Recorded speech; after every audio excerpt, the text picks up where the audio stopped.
Well, in January, Simon & Schuster, the gargantuan publishing house, canceled a book by a senator from Missouri, Josh Hawley, because a mob of Democratic activists told them to. It wasn't the first time they'd done something like this. They did the same thing to Milo Yiannopoulos several years before.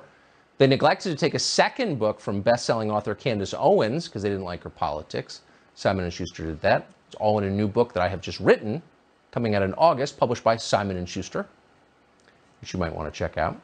But in the meantime, in the face of this kind of censorship, this digital book burning, there is a new option in publishing that I want to tell you about tonight.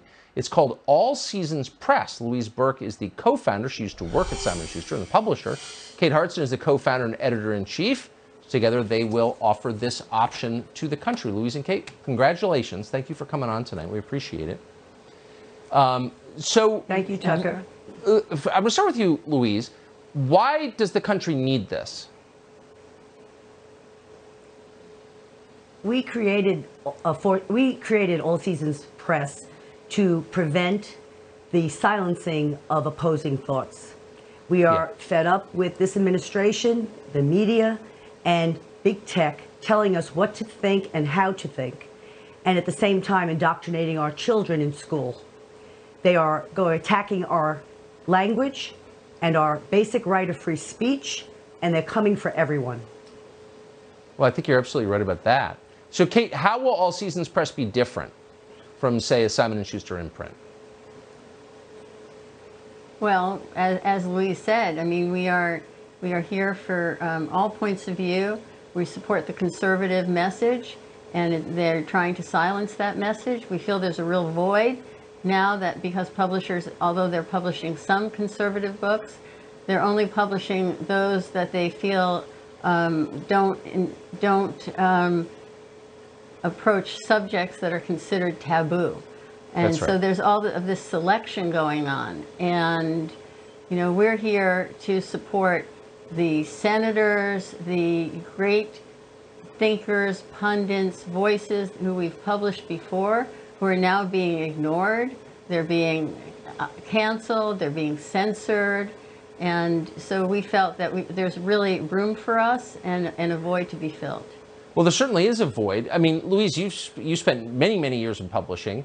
So Candace Owens, one of the biggest names in publishing, her first book was just a runaway success. Her second book was guaranteed to be. Simon & Schuster could have taken it. John Karp, who runs it, said, I don't want it, purely for political reasons. So the sense that I'm getting is their politics are more important than their revenue. That's how ideological they are.